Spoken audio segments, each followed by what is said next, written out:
திருப்பரங்குன்றம் விவகாரத்தில் தனி நீதிபதி பிறப்பித்த உத்தரவுக்கு எதிராக தமிழக அரசானது மேல்முறையீடு செய்திருந்தது.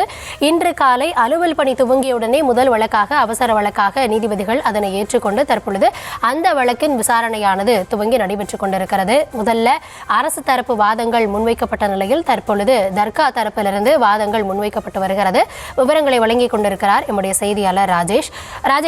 முன்னதாகவே அந்த பிரதான வழக்கில் மனுதாரராக இருக்கக்கூடியவர் அங்க தர்கா இருக்கிறது நாங்க இல்லைன்னு சொல்லல, ஆனா அதுல இருந்து ஒரு 15 மீட்டர்ல தான் இந்த தீபத்தூண் அப்படின்றது அமைஞ்சிருக்கு, அங்கதான் நாங்க விளக்கேற்றணும் அப்படின்றதையே சொல்றோம். ஆனா அதுக்கு தர்கா தரப்புல எதிர்ப்பு தெரிவிக்கல அப்படின்ற மாதிரி அவர் பேசியிருந்தாரு.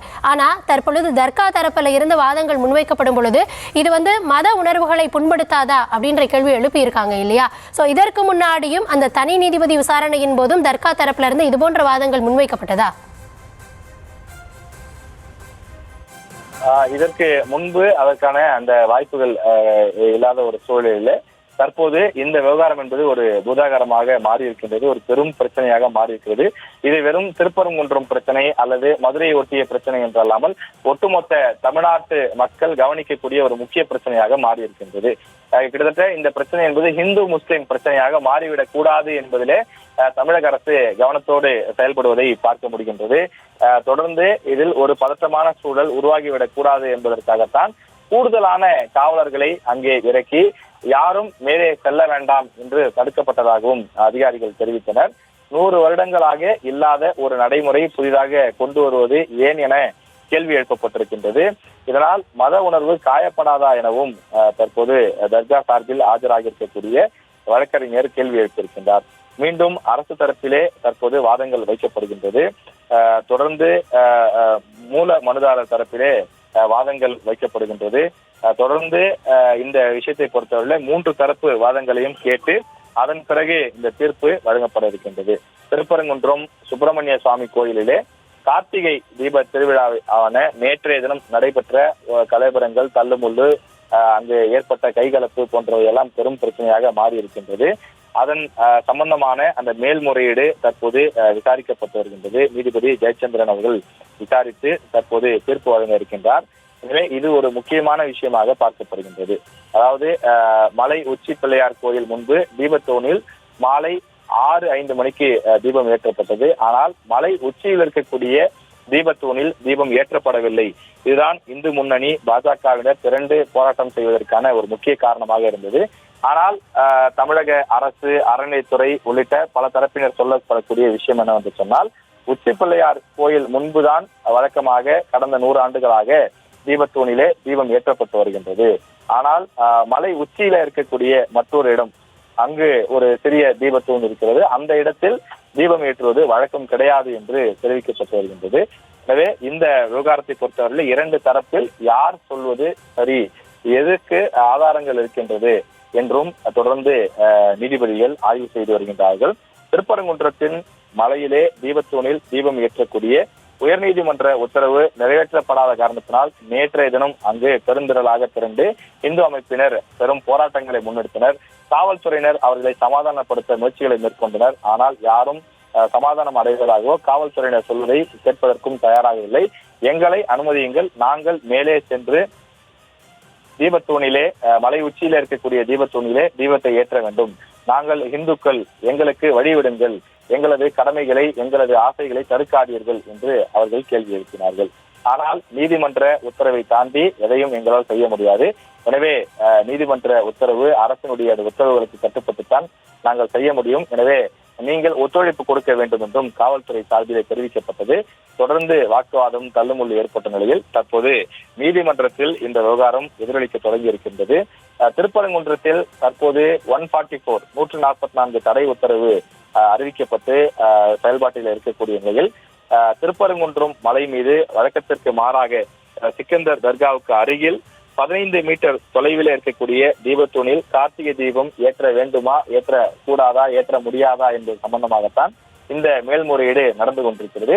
இதில் நாம் கவனிக்க வேண்டிய ஒரு முக்கிய விஷயம் என்னவென்று சொன்னால், இது இந்த வருடம் மட்டுமே இந்த பிரச்சனை இருக்கும் என்று சொல்ல முடியாது. இனி வரக்கூடிய ஆண்டுகளில இது ஒரு முக்கிய பிரச்சனையாக மாறும். எனவே நீதிமன்றம் இதில் ஒரு தெளிவான கைடன்ஸ், தெளிவான ஒரு தீர்ப்பினை வழங்க வேண்டும். அப்போதுதான் இது 2 தரப்பு பிரச்சனையாக இல்லாமல் எப்போதும் போல ஒரு சுமூகமாக இருக்கும். எனவே நீதிபதிகளும் மிகுந்த கவனத்தோடு 3 தரப்பு, அதாவது தர்கா தரப்பு, இந்து அமைப்பினர் என்ன சொல்கிறார்கள், தமிழக அரசு என்ன சொல்கிறது என்று 3 தரப்பு நியாயங்களையும் கேட்டுக் கொண்டிருக்கிறார்கள். இறுதியாக அவர்கள் கொடுக்கப்படக்கூடிய அந்த தீர்ப்பு என்பது அது தொடர்ந்து தமிழ்நாட்டில் அமைதியை நிலைநாட்டக்கூடிய ஒரு தீர்ப்பாக இருக்க வேண்டும் என்பதுதான் அனைத்து தரப்பினருடைய ஒரு எதிர்பார்ப்பாக இருந்து கொண்டிருக்கிறது.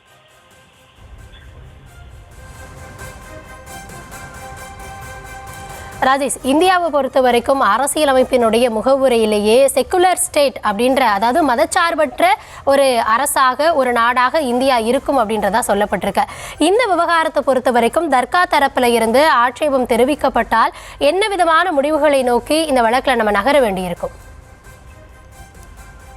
இந்த வழக்கினுடைய அந்த சாராம்சத்தை பொறுத்தவரையிலே தற்போது இந்த 2 தரப்பிலும் வாதங்கள் முன்வைக்கப்பட்டு வருகின்றது. அந்த வழக்கில் என்ன சொல்கிறார்கள் என்று சொன்னால், இந்து சமய அறநிலைத்துறை அந்த தீபம் ஏற்ற வேண்டும் அல்லது தீபம் ஏற்ற தாங்கள் அனுமதிக்க வேண்டும் என்று பிரதான மனுவிலே கோரிக்கை வைத்தோம். ஆனால் தெளிவான உத்தரவு பிறப்பித்தும் கூட போலீஸ் பாதுகாப்பு அளிக்கப்படாத காரணத்தினால்தான் மத்திய படையான அந்த CISF வீரர்கள் பாதுகாப்புக்கு உத்தரவிடப்பட்டது என்றும் தெரிவிக்கப்பட்டிருக்கிறது. நேற்று ஏற்பட்ட சூழலுக்கு தமிழக அரசுதான் காரணம் என்றும் தற்போது மனுதாரர் தரப்பில் ஆஜராகி இருக்கக்கூடிய வழக்கறிஞர் தெரிவித்திருக்கிறார். தீபத்தூண் என்ற அந்த உத்தரவு 1916, 1965 ஆண்டுகளில் ஏற்கனவே திருப்பளிக்கப்பட்டிருக்கிறது என்றும் மனுதாரர் தரப்பில், அதாவது இந்து அமைப்பினர் சார்பிலே ஆஜராகி இருக்கக்கூடிய வழக்கறிஞர் தெரிவித்திருக்கின்றார். ஆங்கிலேயர் வருவதற்கு முன்பே இந்த நடைமுறை பின்பற்றப்பட்டது. அங்கு முன்பு தீபம் ஏற்றப்பட்ட காரணத்தினால்தான் அங்கு தீபத்தூண் இருக்கிறது. ஆனால் 2ஆம் உலகப் போருக்கு பிறகு அதில் சில மாற்றங்கள் ஏற்பட்டது. ஆங்கிலேயர் வருகைக்கு பிறகுதான் வழக்கமாக தீபம் ஏற்றக்கூடிய அந்த இடத்தில் தீபம் ஏற்றாமல் உச்சி பிள்ளையார் கோயில் அருகிலே தீபத்தை ஏற்றி வருகிறோம். கடந்த 100 ஆண்டுகளில் இந்த வழக்கம் இல்லை என்றாலும் கூட ஆதி காலத்து வழக்கம், அதாவது ஆங்கிலேயர் வருவதற்கு முன்பு இருந்த வழக்கம் என்று ஒன்று இருக்கிறது. அது மலை உச்சியில் தான் நாங்கள் தீபத்தை ஏற்றி வந்தோம். இடையில் ஆங்கிலேயருடைய வருகை உள்ளிட்ட பல்வேறு காரணங்களால் தான் எங்களால் அதனை தொடர்ந்து செய்ய முடியாத ஒரு சூழல் இருக்கின்றது. இவையெல்லாம் கடந்த காலங்களிலே நீதிமன்றத்திலே வழக்காடும் போது தெளிவாக குறிப்பிடப்பட்டிருக்கிறது. குறிப்பாக தீபத்தூண் என்ற உத்தரவு 1916, 1965 ஆண்டுகளிலே தீர்ப்பளிக்கப்பட்டிருக்கிறது. அந்த தீர்ப்புகளிலே இது சம்பந்தமான சாராம்சங்கள், ஆதாரங்கள், மேற்கோள்கள் அவையெல்லாம் காட்டப்பட்டிருக்கிறது என்று தற்போது மனுதாரர் தரப்பில் ஆஜராக இருக்கக்கூடிய வழக்கறிஞர் தெரிவித்துக் கொண்டிருக்கிறார். தொடர்ந்து 3 தரப்பு வழக்கறிஞர்கள் ஆஜராகி தங்கள் தரப்பு நியாயங்களை தெரிவித்துக் கொண்டிருக்கிறார்கள். தமிழக அரசு தரப்பிலே அரசு தரப்பு வழக்கறிஞர், அதே போல அங்கே இருக்கக்கூடிய சிக்கந்தர் மது என்று குறிப்பிடக்கூடிய